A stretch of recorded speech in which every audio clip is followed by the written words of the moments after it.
హెచ్యుకి సంబంధించి 400 ఎకరాల భూమి వివాదాస్పదంగా మారింది. ఈరోజు ఒక పక్క విద్యార్థుల మీద లాఠీ చార్జీలు జరుగుతూ ఉన్నాయి. దీని మీద మనతో పాటు మాట్లాడడానికి డాక్టర్ సత్య బోయినపల్లి గారు ఉన్నారు. మాట్లాడే ప్రయత్నం చేద్దాం. నమస్తే అక్క. నమస్తే. బాగున్నారక్క? బాగున్నాను. ఏం చెప్తారక్క? అంటే విద్యార్థులు కావాల్సుకొని కాంగ్రెస్ పార్టీని గెలిపించుకున్నారు. ఈరోజు అధికారం అప్పచెప్పిర్రు, పెద్ద ఎత్తున ప్రచారాలు చేసిర్రు కాంగ్రెస్ పార్టీ కోసం. ఇప్పుడు అదే విద్యార్థుల మీద లాఠీ చార్జీలు జరుగుతూ ఉన్నాయి. ఇటు భూమి విషయంలో కావచ్చు, ఇటు ఉస్మానియా యూనివర్సిటీకి సంబంధించి ఇక్కడ ఎలాంటి నిరసనలు ధర్నాలు తెలుపొద్దని చెప్పి కూడా ఒక సర్క్యులర్ కూడా జారీ చేసిన పరిస్థితి. ఏం చెప్తారు ఓవరాల్గా మీరు? చాలా దారుణం. ఎందుకంటే ఇన్నేళ్ల ఉస్మానియా యూనివర్సిటీలో తెలంగాణ ఉద్యమము రావడానికి పునాదే ఉస్మానియా యూనివర్సిటీ. ఎందుకంటే కేసీఆర్ గారు ఒక పిలిపిస్తే ఆ పిలుపుని ఇంప్లిమెంట్ చేస్తూ రాష్ట్ర వ్యాపితంగా కూడా దాన్ని స్ప్రెడ్ చేసిన దాంట్లో విద్యార్థుల పాత్ర చాలా కీలకమైనది. అంత పెద్ద ఉద్యమంలో కూడా ఏ రోజు అంటే మీరు ఇట్లా చేయడానికి వీల్లేదని కానీ అట్లని కానీ ఏ రోజు మాట్లాడింది లేదు. మాట్లాడినా దాన్ని ఛేదించుకొని ముందుకొచ్చి కొట్లాడిన సందర్భం, తెలంగాణను సాధించుకున్న సందర్భం. ఇక గత 10 సంవత్సరాలలో అట్లాంటి జరిగిందంటే జరగలేదనేది వాస్తవం. ఇప్పుడు ఏంటి అని అంటే ఉస్మానియా యూనివర్సిటీ కావచ్చు, ఎస్యు కావచ్చు, లేదంటే ఆల్ యూనివర్సిటీస్లలో వాళ్ళ సమస్యలు ఏవైతే ఉంటాయో, మెస్ ఇష్యూ కావచ్చు, అకాడమిక్ ఇష్యూస్ కావచ్చు, ఏమున్నా సరే విత్ ఇన్ ద యూనివర్సిటీలో వాళ్ళు ధర్నాలు చేస్తారు, ర్యాలీలు చేస్తారు, వీసీ గారికి వినతి పత్రాలు ఇస్తారు, వాళ్ళ సమస్యలు పరిష్కరించమని చెప్పేసి అడుగుతారు. మీరు అది కూడా చేయొద్దు అని చెప్పేసి మాట్లాడుతున్నారంటే ఇక విశ్వవిద్యాలయాల స్వతంత్ర ప్రతిపత్తికి ఇంకేం అర్థం ఉన్నట్టు. అదేవిధంగా యూనివర్సిటీలో చదువుతున్న వాళ్ళు ఒక యూనివర్సిటీ ఇష్యూసే కాదు, సమాజంలో ఉన్న అనేక అంశాల మీద కూడా వాళ్ళకి అవగాహన ఉంటుంది. వాళ్ళు సమాజం పట్ల కూడా వాళ్ళ నిరసనలు కావచ్చు, వాళ్ళ వాయిస్ని కానీ తెలియజేసేటువంటి ఒక ప్రత్యేకమైనటువంటి వ్యవస్థ అది. అక్కడ మీరు ఈరోజు అట్లా మాట్లాడడం అనేది చాలా దుర్మార్గమైంది. దీని వెనుక ఒక కుట్ర ఉంది. ఎందుకు సర్క్యులర్ ఇచ్చిర్రు అని అంటే ఒకటే కారణము, ఉస్మానియా యూనివర్సిటీ భూముల మీద కూడా రేవంత్ రెడ్డి గారు కన్నుబడింది.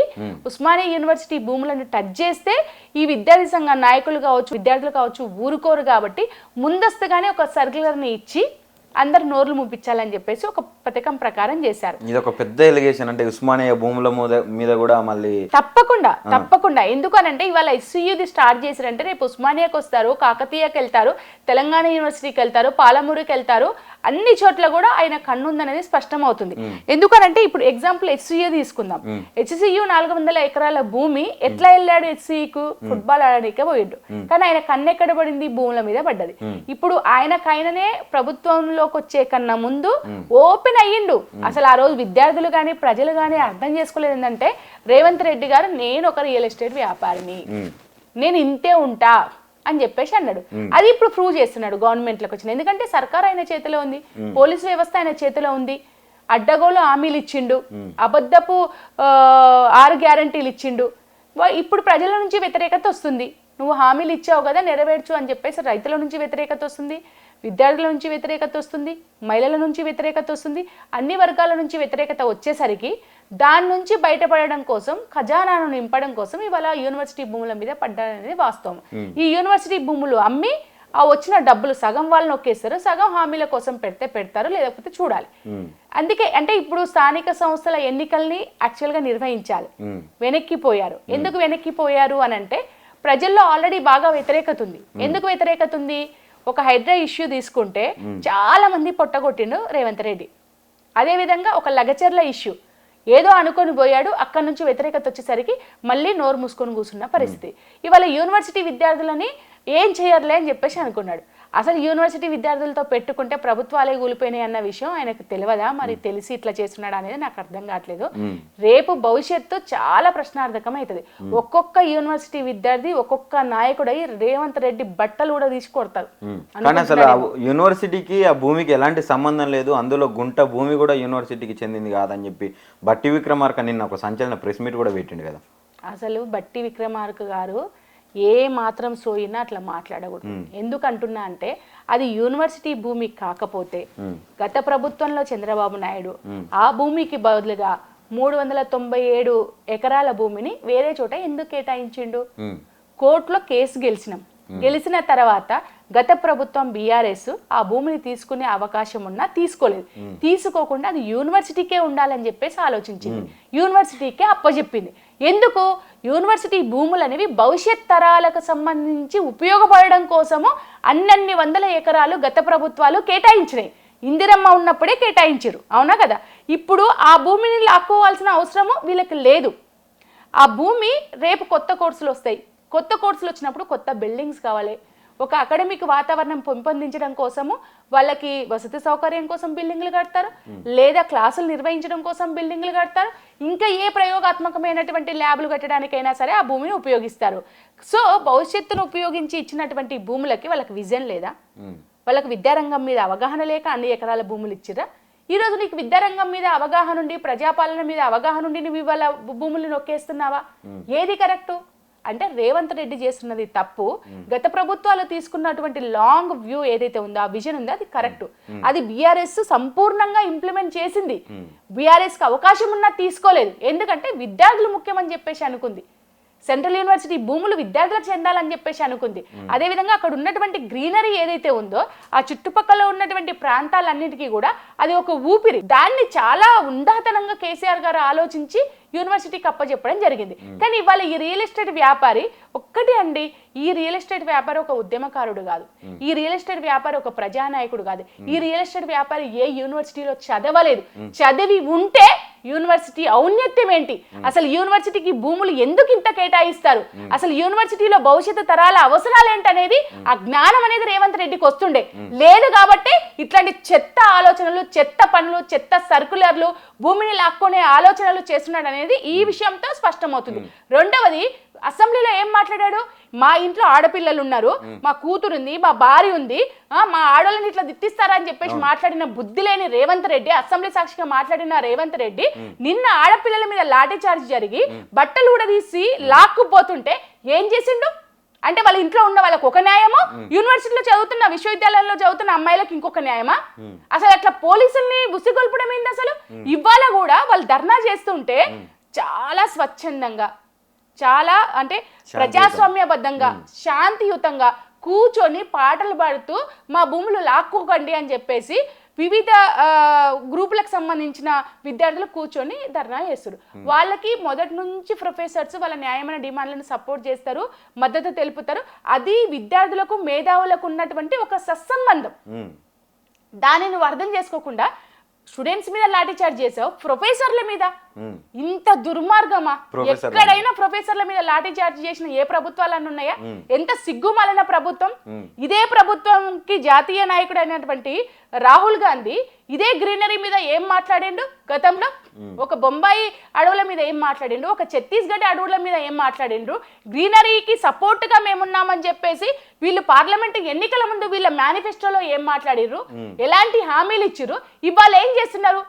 అదే రోహిత్ వేముల ఇక్కడ చనిపోయినప్పుడు, సూసైడ్ చేసుకున్నప్పుడు, మేము ఆ రోజు రాత్రంతా రోహిత్ వేముల డెడ్ బాడీని పొద్దున వరకు ఉంచితే అసలు ఈ రాజకీయాలు, ఈ యూనివర్సిటీలో జరుగుతున్నటువంటి ఏదైతే ఇన్స్టిట్యూషనల్ మర్డర్స్ ఉన్నాయో అవి బయటికి రావాలి, విద్యార్థులకు స్వేచ్ఛ ఉండాలని చెప్పేసి ఆ రోజు మేము రాత్రంతా రోహిత్ వేముల బాడీని మేము కాపాడి పొద్దున వరకు ఉంటే, అది ఆసరా చేసుకొని అదే రాహుల్ గాంధీ అక్కడికి వచ్చి మాట్లాడండి. అదే హెచ్సియులో విద్యార్థులకు మాట్లాడే హక్కు ఉండాలి, విద్యార్థులకు పోరాటాలు చేసే హక్కు ఉండాలి, దానికి మేము పూర్తి మద్దతు తెలుపుతున్నామని చెప్పేసి రోహిత్ వేముల తల్లిని కౌగిలించుకున్నాం ఆ రోజు.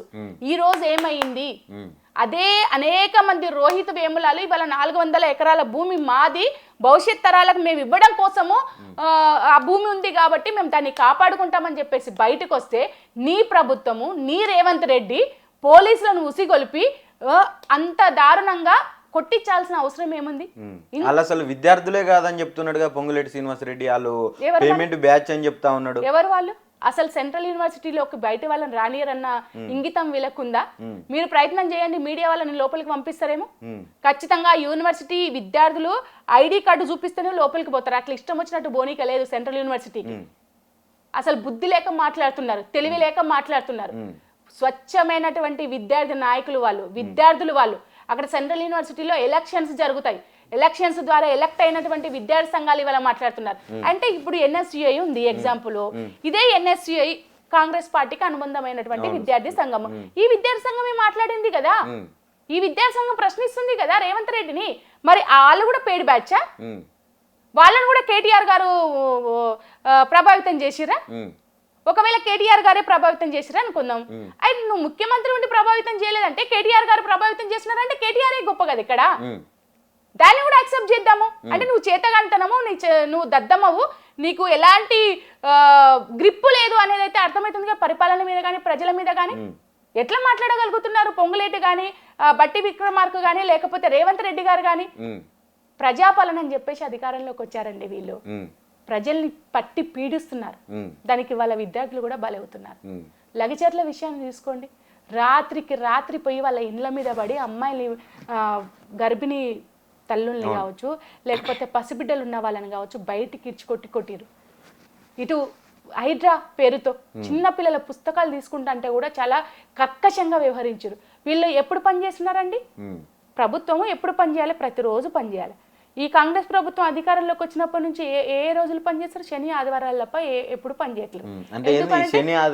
అంటే కోర్టు ఇప్పుడు ఎవరైతే బాధితులు ఉన్నారో వాళ్ళు కోర్టుకు వెళ్తారు కదా, కోర్టుకు సెలవులు ఉంటాయి కదా, కోర్టు నుంచి ఎలాంటి స్టేలు తీసుకొని రాకుండా ఉండడం కోసం చాలా పని కంప్లీట్ చేస్తుంది. లేకపోతే సెంట్రల్ యూనివర్సిటీకి అంత రాత్రి బుల్డోజర్లను తీసుకెళ్లి చెట్లను నరకాల్సిన అవసరం ఏముంది? మనం చూసినాము, అన్ని విజువల్స్ వచ్చాయి. అసలు నెమళ్ళు ఎంత ఆర్ధనాదాలు చేస్తున్నాయి, జింకలు ఎట్లా పరిగెడుతున్నాయి, పాములు హాస్టల్లోకి వచ్చినాయి అని చెప్పేసి వాళ్ళ ఒక అబ్బాయి చెప్తున్నాడు.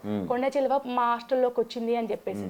అసలు అంత అడవిని ధ్వంసం చేయాల్సిన అవసరం మీకేంటి? కానీ అక్కడ ఒక పక్క జంతువులు లేవు, ఆ నెమళ్ళు లేవు, జింకలు లేవు. దీని చుట్టూ కూడా కొన్ని గుంట నక్కలు చేరి ఇదంతా తతంగా నడిపిస్తా ఉన్నది, ప్రభుత్వం మీద బురద జల్లే ప్రయత్నం చేస్తా ఉన్నది అని చెప్పి రేవంత్ రెడ్డి చెప్తా ఉన్నారు. అవునా? మరి నక్కలు కనిపించలే అక్కడ, జింకలు కనిపించినాయి, నెమళ్ళు కనిపించినాయి, పాములు కనిపించినాయి. నక్కలు ఎవరంటే ఈ గుంట నక్క రేవంత్ రెడ్డి. నక్క ఏమంటారు కదా, దొంగ దొంగ అని చెప్పేసి అరిసినట్టు ఈ నక్కలు ఉన్నాయి అని చెప్పేసి మాట్లాడిండు. కానీ అక్కడ జింకలు ఉన్నాయి, ప్లస్ నెమళ్ళు ఉన్నాయి, పాములు ఉన్నాయి, ఇంకా ఇతర జంతువులు ఉన్నాయి. ఈయనకినే సమాధానం చెప్పుకున్నాడు, ఈయన ఒక గుంట నక్క అనేది. కాబట్టి అబద్ధపు హామీలు ఇచ్చిండు, తప్పుడు 6 గ్యారంటీలు అని చెప్పిండు. కాబట్టి ఇవాళ పరిపాలన చేయలేకపోతున్నాడు, ప్రజల నుంచి వ్యతిరేకత వస్తుంది. ఇప్పుడు ఒక కేసు గెలిచినాం మేము, ఆ కేసు గెలిచిన తర్వాత మాదని చెప్తాను, దీనికి పక్కా ఆధారాలు ఉన్నాయంటున్నాను. ఆ కేసు వెనుకున్న అసలు ఏందక్క, ఏం నడుస్తా ఉన్నది కేసు? అసలు నిజంగానే కాంగ్రెస్ ప్రభుత్వమే కేసు వేసి కోర్టులో గెలిచిందా ఆ కేసు? అసలు ఎక్కడిది అది? కాంగ్రెస్ ప్రభుత్వం అప్పుడు చంద్రబాబు నాయుడు ఉన్నప్పుడు దానికి అనుబంధంగా ఒక 397 ఎకరాలని మేము వేరే ప్లేస్లో ఇస్తామని చెప్పి ఆ భూమి తీసుకోవడానికి ప్రయత్నం చేశారు. దాని మీద కేసు నడిచింది. గత ప్రభుత్వం బీఆర్ఎస్ వచ్చిన తర్వాత కేసు గెలిచిన మాట వాస్తవమే. కానీ చాలా ఉందాగా ఔన్నత్యంతో భవిష్యత్ తరాలకు యూనివర్సిటీ భూములు ఉండాలి అని చెప్పేసి ఆ భూములు యూనివర్సిటీకి అప్పచెప్పింది గత ప్రభుత్వం. ఇంకెక్కడ కొత్త నిర్ణయం తీసుకుంటది కాంగ్రెస్? ఇవాళ ప్రభుత్వం అప్పుడు గత ప్రభుత్వం ఇచ్చింది కదా, యూనివర్సిటీ భూములు యూనివర్సిటీకే ఉపయోగపడాలి. ప్రజాప్రభుత్వం గెలిచిందని చెప్తున్నాడు. ప్రజాప్రభుత్వం గెలిచిందా? ప్రజాప్రభుత్వం గెలిస్తే అంత పెద్ద ఉద్యమం ఎందుకు వస్తుంది? ఆ రిజిస్ట్రారే ఓపెన్ గా స్టేట్మెంట్ ఇచ్చాడు కదా నిన్న, అది యూనివర్సిటీ భూమి అని చెప్పేసి. రిజిస్ట్రార్ కన్నా ఎక్కువ తెలుసా రేవంత్ రెడ్డికి? అదే విధంగా ఇవాళ ప్రొఫెసర్స్ మద్దతు తెలుపుతున్నారు కదా, అన్ని డిపార్ట్మెంట్లకు సంబంధించిన ప్రొఫెసర్స్ విద్యార్థులు చేస్తున్నటువంటి డిమాండ్ చాలా న్యాయమైంది, వాళ్ళ పోరాటం కరెక్ట్ అని చెప్పేసి మద్దతు తెలిపారు. దమ్ముంటే వాళ్ళకి సమాధానం చెప్పు, అంతేగాని కొట్టే హక్కు నీకెక్కడిది, కొట్టించే హక్కు నీకెక్కడిది? అసలు యూనివర్సిటీలలో పోలీస్ క్యాంపులు ఏంది? అసలు ఫస్ట్ పోలీసు క్యాంపులు ఎత్తేయాలి. పోలీసు క్యాంపులు యూనివర్సిటీ ప్రహారంలోకి రాకూడదు అనేది ఒక గట్టి నిర్ణయం. ఎందుకు పోలీసులు పోతారు యూనివర్సిటీ క్యాంపస్లకి? ప్రభుత్వానికి విద్యార్థులకి ఒక ఘర్షణ జరుగుతుంది. మీరు పిలిపించండి స్టూడెంట్స్ ని, ఒక టీమ్ గా మీరు వెళ్ళండి, మీరు వెళ్ళి కన్విన్స్ చేయండి, మీకు దమ్ముని ధైర్యం ఉంటే, అక్కడికి పోయే ధైర్యం ఉంటే, లేదా అక్కడ నుంచి ఒక బ్యాచ్ పిలిపించుకొని కన్విన్స్ చేయండి. అసలు కన్విన్స్ గారు. ఎందుకు కన్విన్స్ గారు అని అంటే, మేము 2 ఏళ్ళు చదవని, 3 ఏళ్ళు చదవని, 4 ఏళ్ళు చదవని ఒక యూనివర్సిటీలో చదువుతున్నాము అని అంటే విశ్వవ్యాపితంగా ఉన్నటువంటి ప్రాణుల మీద కావచ్చు, ప్రకృతి మీద కావచ్చు, లేదంటే సమాజం మీద కావచ్చు, ఒక బాధ్యతాయుతంగా ఆలోచిస్తారు యూనివర్సిటీ విద్యార్థులు. కాబట్టి దేన్ని అంత ఈజీగా వదిలిపెట్టారండి. వాళ్ళు స్వచ్ఛందంగా ఇవాళ భూమి కావాలనుకుంటున్నారంటే వాళ్ళు 2 ఏళ్ళు చదువుకొని వెళ్ళిపోతారు. కానీ ఏం ఆలోచిస్తారు? వాళ్ళ ఆలోచన ఎంత గొప్పగా ఉంది, వాళ్ళ ఆలోచన విధానాన్ని చూసైనా నువ్వు బుద్ధి తెచ్చుకోవాలి. వాళ్ళు ఎవరు ఉండరండి వాళ్ళ ఉద్యమం చేసేవాళ్ళు. గతంలో ఉద్యమం చేసిన వాళ్ళు కూడా ఇవాళ యూనివర్సిటీలో లేరు. కానీ ఏం ఆలోచిస్తారు? నా తర్వాత తరాల వాళ్ళు ఎవరైతే ఉన్నారో వాళ్ళకి ఇది దక్కాలి, ఈ విద్యా విధానం దక్కాలి. పేద విద్యార్థులు, మధ్యతరగతి విద్యార్థులకు ఉన్నటువంటి ఈ యూనివర్సిటీలో రేపు విజ్ఞానం వైపు పరిగెత్తాలి. కాబట్టి ఆ వైపుగా ఇది అవసరం అవుతుంది అని చెప్పేసి ఉద్యమం చేస్తారు. అది ఎంత గొప్ప విషయం అసలు. దాన్ని అప్రిషియేట్ చేయాల్సింది పోయి వాళ్ళ మీద లాఠీ చార్జీలతో నీ హుకుంను నువ్వు చూపిస్తే ఏమన్నట్టు అసలు? ఇది ఒక పక్క మీరు అందులో మూగజీవులు బ్రతుకుతూ ఉన్నాయి, అదొక గ్రీనరీగా ఉన్నది, అక్కడ చుట్టుపక్కల ప్రదేశాలకు అదే ఊపిరి అని చెప్పి మీరు అంటా ఉన్నారు. అసలు అక్కడ అడవి లేదని చెప్పి మాట్లాడుతూ ఉన్నాడు చామల కిరణ్ కుమార్ రెడ్డి. అడవి లేకపోతే ఈ విజువల్స్ అన్ని ఎక్కడి నుంచి వచ్చినాయి? సృష్టించిర్రా? రాత్రి 100 బుల్డోజర్లను పంపించాల్సిన అవసరం ఏముంది? ఆర్తనాదాలు కనిపించలేదా? బయటికి వినిపించలేదా? వినిపిస్తున్నాయి కదా. చాలా పెద్ద అడవి, ఎవరైనా ఆ రూట్ లో పోతే తెలిసిపోతుంది మనకి. ఇప్పుడు ఉస్మానియా యూనివర్సిటీ ఉంది, ఉస్మానియా యూనివర్సిటీ బిల్డింగ్లు తప్ప దాని పక్కన మొత్తం అడవే. మనము ఒక్కలం ఒంటరిగా అసలు అటువైపు పోలేము. మేము వాకింగ్ చేస్తున్నప్పుడు కూడా నెమళ్ళు వస్తూ ఉంటాయి పొద్దున, మన కాళ్ళకు అడ్డుపడుతుంటాయి. ఉస్మానియా యూనివర్సిటీలో ఉంటే సెంట్రల్ యూనివర్సిటీ ఇంకా ఇదన్నా సిటీకి సెంటర్ లో ఉంటుంది. ఉస్మానియా యూనివర్సిటీ సిటీ అవుట్స్కట్స్, అది అక్కడ ఇంకెంత పెద్ద అంటే అడవి ప్రాంతం ఉంది, వన్యప్రాణులు ఇంకెంతగా నివసిస్తాయి అక్కడ. అసలు ఇక్కడ ఇంకొక విషయం కూడా ఖచ్చితంగా ఈ వన్యప్రాణుల చట్టం అని చెప్పేసి ఒకటి ఉంటుంది.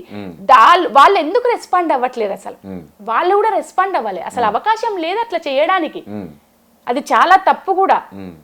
రైట్ అక్క, ఇప్పుడు ఈ గతంలో అంటే తెలంగాణ కోసం జరిగినటువంటి పోరాటంలో ఈ నీళ్ళ కోసం కావచ్చు, భూముల కోసం కావచ్చు పెద్ద ఎత్తున పోరాటాలు చేశారు.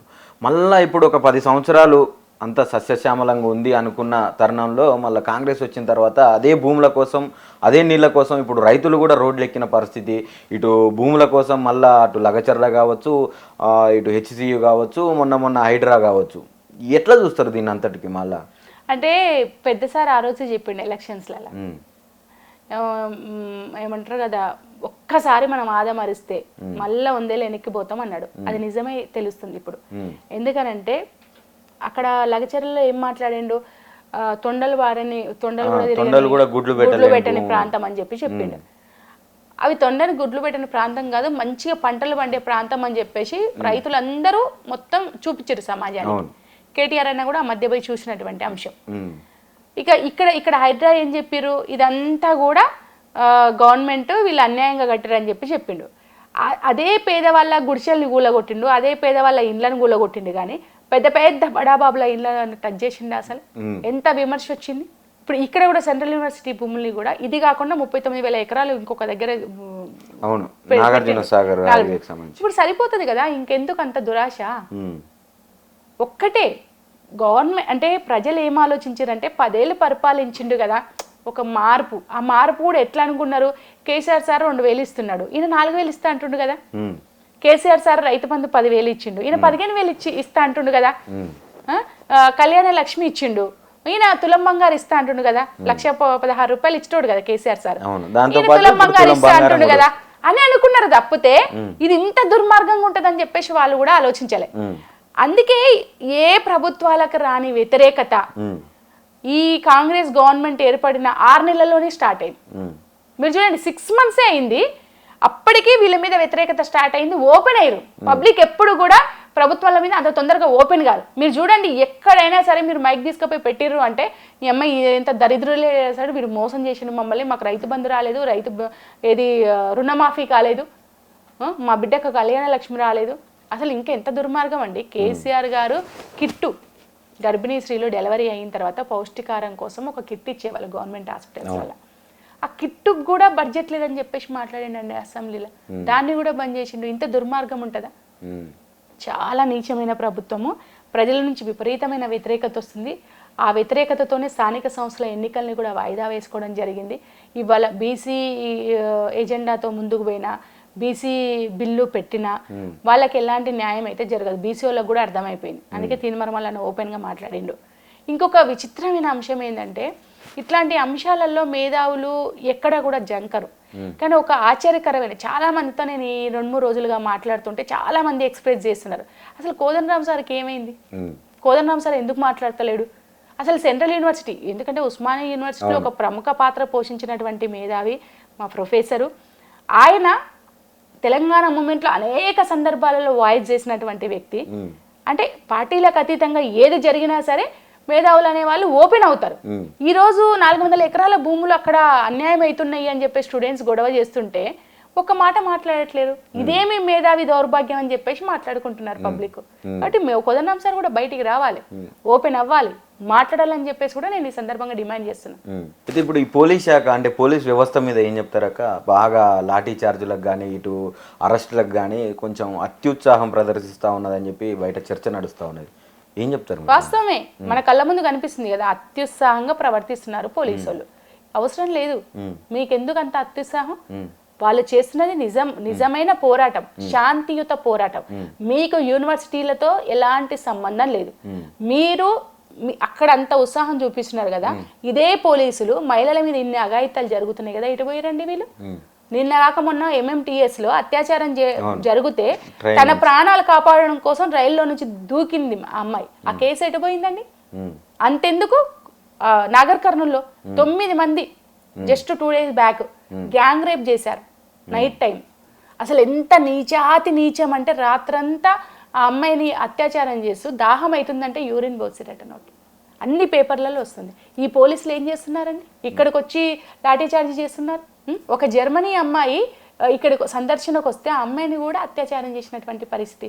ఈ పోలీసు వ్యవస్థ ఏదైతే మహిళల మీద జరుగుతున్నటువంటి అఘాయిత్యాలు అత్యాచారాలు ఉన్నాయో అక్కడ ప్రదర్శించని మీ ధైర్య సాహసాలు, మీ ఉత్సాహము ఇక్కడ ఎందుకు అని ప్రశ్నిస్తున్నా నేను, ఒక యూనివర్సిటీలో చదువుకున్న దానిగా. ఇది చాలా తప్పుడు విధానం. వాళ్ళు స్టూడెంట్స్ చేస్తున్నది న్యాయమైన డిమాండ్. మీకు అవసరమైతే సపోర్ట్ చేయండి, లేకపోతే నోరు మూసుకొని పోండి. అంతేగాని మీకు ఎలాంటి సంబంధం లేదు యూనివర్సిటీ విద్యార్థులతో. మీకు అసలు ఎలాంటి హక్కు లేదు వాళ్ళ మీద లాఠీ చార్జ్ చేసే హక్కు. ఇది చాలా దుర్మార్గం. అంటే అంటే రేవంత్ రెడ్డి గారు పోలీసు వ్యవస్థను చెప్పు చేతుల్లో పెట్టుకొని వాళ్ళతో ఇదంతా చేస్తున్నాడనేది స్పష్టమవుతుంది. రేవంత్ రెడ్డి గారికి ఊడిగా చేస్తారా? ప్రజలకు జవాబుదారీతనంగా ఉంటారా? మీరు స్టూడెంట్స్ కి ప్లస్ ప్రజలకి జవాబుదారీతనం. వాళ్ళ భద్రత కోసం మీ వ్యవస్థ ఉంది, అంతేగాని వాళ్ళని చంపనీకనో వాళ్ళని లాఠీ చార్జ్ చేయనీకనో కాదు. మహిళల భద్రత కోసం ఉంది. గతంలో షీ టీమ్స్ ఉండేవి. అసలు ఎక్కడికక్కడ వాళ్ళు బస్ స్టాప్లలో టీజింగ్ జరిగినా లేకపోతే ఇబ్బంది అయినా ఫోన్ చేసే క్షణాలలో వచ్చి తన్నేటోళ్ళు వాళ్ళు. ఏం జరుగుతుంది సంవత్సరంన్నరలో? ఇప్పుడు లేదాక ఎక్కడుంది? ఉంటే మా రక్షణలో జరగాలి కదా, రక్షించాలి కదా. ఏడ పని చేస్తున్నారు అసలు వాళ్ళు? అసలు వాళ్ళని పని చేయించడానికి ఒక మినిస్టర్ గతి లేడు కదా మనకి, ఒక హోమ్ మినిస్టర్ లేడు కదా. ఏదన్నా జరిగింది అని చెప్పేసి హోమ్ మినిస్టర్ దగ్గరికి వెళ్ళి నాకు ఇది జరిగింది అన్యాయము, నాకు భద్రత కల్పించనని చెప్పి చెప్పుకునే దిక్కు కూడా ఈ కాంగ్రెస్ గవర్నమెంట్ లో లేదు కదా. ఆ శాఖ కూడా ఆయన చేతుల్లోనే ఉంది, రేవంత్ రెడ్డి చేతుల్లో. ఇంకెక్కడ పరిపాలన సజావుగా సాగుతుంది? అంటే ఇప్పుడు ఈ హోం శాఖకు కానీ ఇటు విద్యాశాఖకు కానీ అర్హులైనటువంటి మంత్రులు లేరు.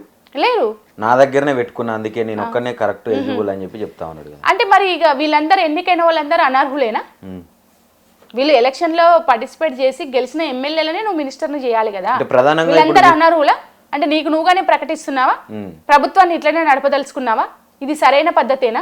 ఇప్పుడు ప్రధానంగా విద్యాశాఖకు సంబంధించి ఇది ఎవరి చేతుల కన్నా పోతే భ్రష్టు పట్టిస్తారు, నా దగ్గర ఉంటేనే సేఫ్గా ఉంటుంది అని చెప్పి చెప్తుండు అని అంటుండు కదా. ఇదే రేవంత్ రెడ్డి నాకు ఎవ్వరు మంత్రులు సహకరిస్తలేడు, ఎమ్మెల్యేలు సహకరిస్తలేరు, పాపం నన్ను అందరు తిడుతున్నా నా మీద ఒక్కరు కూడా ప్రెసిబిటి పెడతలేరు అని చెప్పేసి మాట్లాడుతున్నాడు, ఓపెన్ అవుతున్నాడు.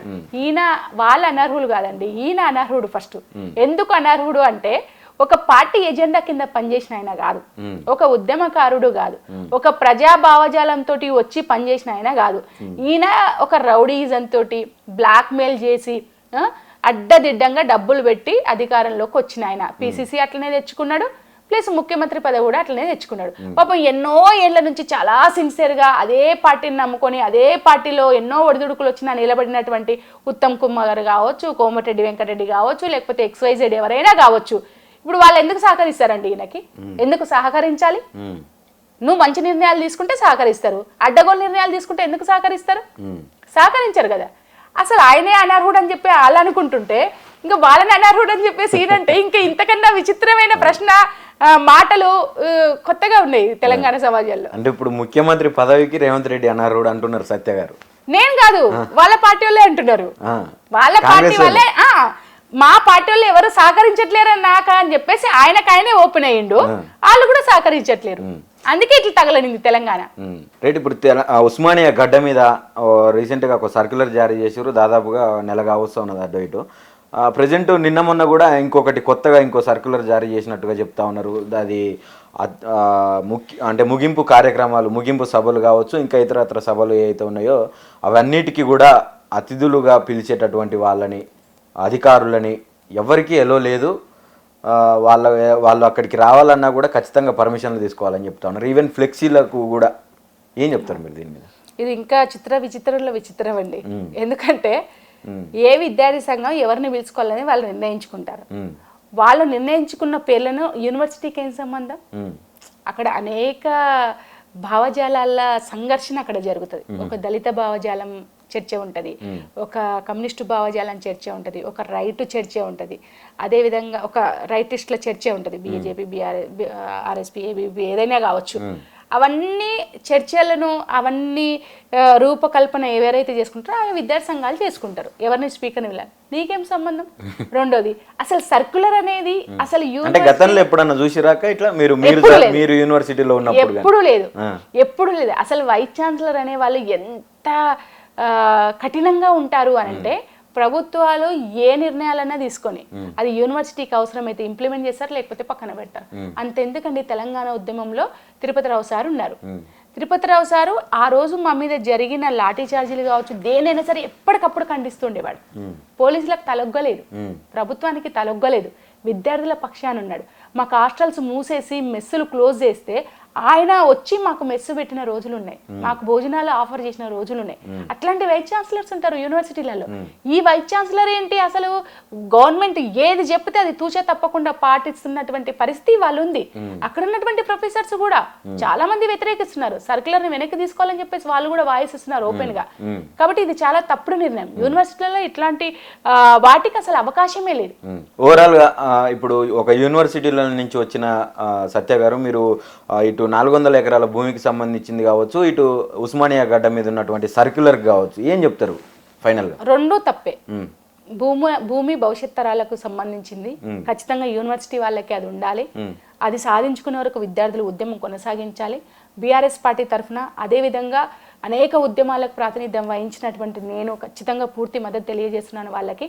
మీ ఉద్యమం చాలా న్యాయమైంది, భవిష్యత్ తరాలకు ఆ భూమి ఉండాలి, విద్య ఎంతో ఉన్నతంగా కొనసాగాలి అంటే అది అవసరం. కాబట్టి మీ మూమెంట్ను కొనసాగించండి.